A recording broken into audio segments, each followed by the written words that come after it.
Today we're talking about a massive legal victory for Valve as they destroy some patent trolls. And then we'll talk a little bit about some legal risks that are looking down the road for Valve. On this, The Legal Mindset, we teach you to be your own judge. I'm Andrew Esquire, American attorney, and this is a Fast Facts video, the quick and dirty version of the latest in legal news. So let's jump right into it. So, of course, you guys may know about Valve. There's Gabe Newell, the very beloved CEO, founder, and you've got, obviously, their main platform that they're known for, that is Steam, and that is really the subject of the lawsuits that they just ended up winning, or the lawsuit they ended up winning, singular. So who is the defendant? The defendant is Lee Rothschild and his kind of panoply, his collection of companies, as well as his legal team, which is very interesting. So Lee Rothschild, in case you don't know, owns a lot of patents, and a lot of times in the world of patents, you have these individuals that seem to have everything over a broad swath. Now, that doesn't necessarily make them a patent troll per se. They might have legitimate patents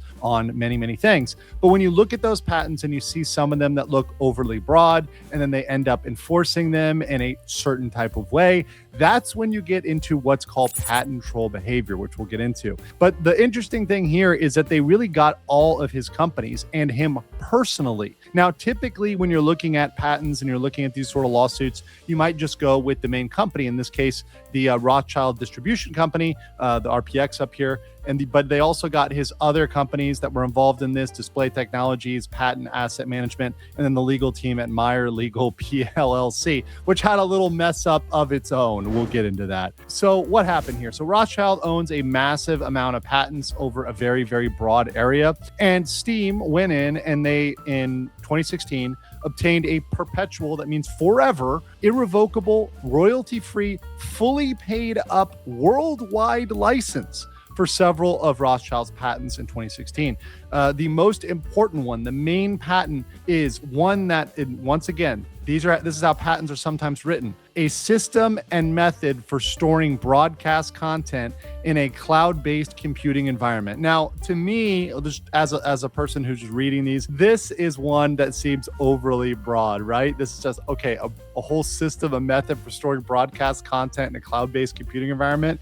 That could be a lot of things. That could cover a lot. So they bought this very, very broad, ambiguous patent back in 2016, and they had an agreement for that patent as well as other patents, and said, hey, we no longer have to pay this to you anymore. We're paid up. We paid you for this. We signed this license agreement. But after a period of time, they didn't like that. They wanted to extract more money from Valve. So they ended up in 2022 with Display Technologies. It's one of the Rothschild's companies. They sue Valve for infringement of a patent that Valve bought. So this is a patent that they bought, and they're suing them, saying, wait, you're infringing on our patent, but you bought it back then. And then in 2023, Valve received a claim from Rothschild's lawyers, and that's how the legal team gets brought in, is because they sent these letters saying, hey, you're infringing on our patents that they had an agreement for back in 2016. So Valve said, hey, enough is enough. We're done with this, these shenanigans and this BS. And they filed a lawsuit saying, hey, you breached our contract. We had a contract in 2016 for these patents,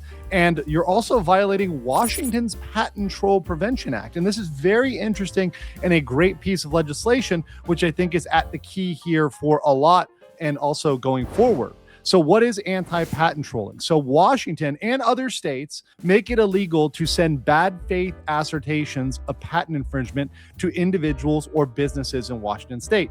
So bad faith implies some intent. You're knowing that there is an agreement, or you're knowing that this is not infringement, and you're asserting it is infringement, and therefore you're trying to intimidate somebody, trying to bully them, trying to essentially extort money out of them through this, what is called patent trolling behavior. And the federal courts have upheld the validity of not just Washington's Patent Troll Prevention Act. They said, hey, this one doesn't violate the First Amendment, but they said it's a valid exercise of state consumer power. And they went ahead, and the courts have looked at 30 other states, and most of those states have had their patent troll acts held up. So they're saying, hey, this doesn't violate your First Amendment. And to me, it seems kind of preposterous to make a First Amendment argument saying, hey, it is our First Amendment right to bully and lie and make bad faith assertions. That's not First Amendment. That's engaging in very shady behavior, which shouldn't be encouraged by states. And and generally at large in the business community.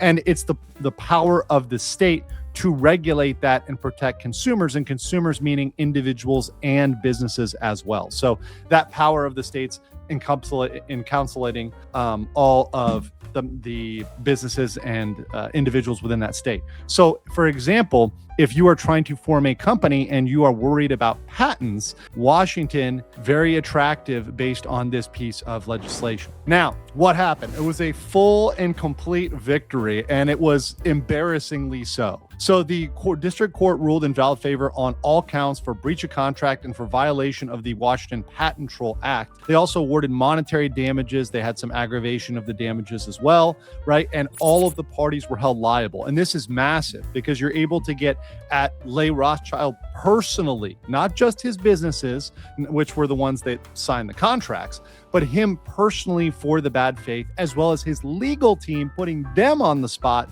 and saying, hey, you guys are liable for engaging in this behavior as well. And I think that keeps the attorneys honest when they're engaging in this behavior. It's much like other fields where you can have people sending bad faith letters or making claims, and it keeps the legal teams from having to think. They have to think twice now before they send these letters saying, hey, you're breaching our patent or you're violating our patent. The other very interesting thing was Rothschild's lawyers appear to have misused AI. Now, these are allegations that were laid out by Valve. Valve said, hey, these citations are completely wrong.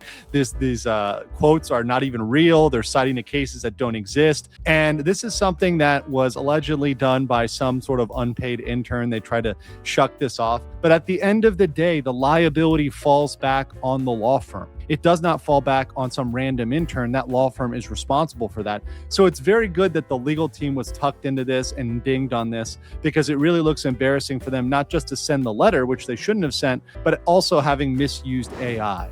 You've also got two different risks. So this was a huge victory, but you've got two different giant risks for Valve. And I would be amiss if I didn't mention these pending massive consumer actions. So Valve has two massive consumer lawsuits pending. One in the US for antitrust class action. It was certified in 2024. 2024. And the UK consumer action, which was 2026.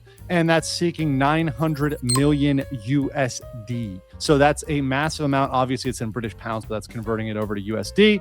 It's a massive, massive consumer lawsuit. The damages that are sought by the US class action are still unknown, but both of them involve the 30% commission rate on Steam, as well as the pricing restrictions on developers and the mandate that add-ons must be bought on Steam. So Valve is defending this, and this is kind of the line that the 30% commission is industry standard. And if you look at Apple, Google, Sony, Microsoft, Nintendo, they're all charging that 30% rate. So trying to say that's unfair, and if these consumer actions go against Valve, it opens the door against Apple, Google, Sony, Microsoft, Nintendo, because that's been the standard at which the industry has been operating for a long time. So that would be a really, really big thing.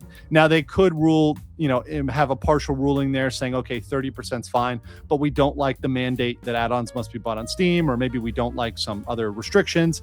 That is possible, but it's an interesting thing playing out and could have some massive liability for Valve. So overall, Valve wins an important victory in my judgment here today. Valve wins an important victory against patent trolling behavior.